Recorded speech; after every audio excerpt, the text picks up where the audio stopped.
అందరికీ రామ్ రామ్. ఈ రోజు అయితే మనం ఏబీ డైరీ ఫామ్ లో ఉన్నాం. ఏబీ డైరీ ఫామ్ ఓడదో కాదు, అది మనదే. ఒక చిన్న విషయం అయితే మేము చెప్పడానికి మేము ముందుకు వచ్చిన, ఏదైనా బర్రె కానీ పశువులకు కానీ దెబ్బ తాకంగానే ఇమ్మీడియట్ గా మీరు చూసుకొని దాన్ని ఎంబడే క్లీన్ చేసి పసుపు నూనె అయితే అప్లై చేయండి.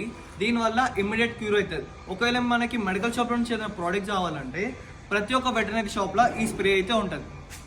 ఈ స్ప్రే ఏం చేయాలంటే ఆ దెబ్బ దగ్గర స్ప్రే అప్లై చేయాలి. ఖాళీ స్ప్రే కొట్టేసాలి మార్నింగ్ ఈవినింగ్ 2 times.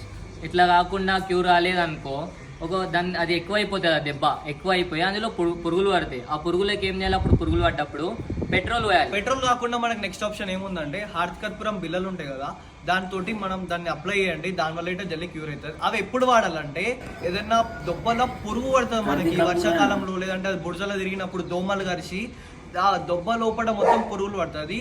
ఆ టైంలోనే ఇవైతే పెట్రోల్ కానీ హార్త్ కర్పూరం బిల్లలు అయితే వాడండి. దీనికంటే ముందు మీరు ఫస్ట్ తీసుకోవాల్సింది న్యాచురల్ ట్రీట్మెంట్ ఏంటిదంటే పసుపు నూనె అయితే అప్లై చేయండి. చాలా జల్దీ క్యూర్ అయిపోతాయి, హెల్దీగా ఉంటాయి, మంచి పాలు అయితే మనకు లభిస్తాయి.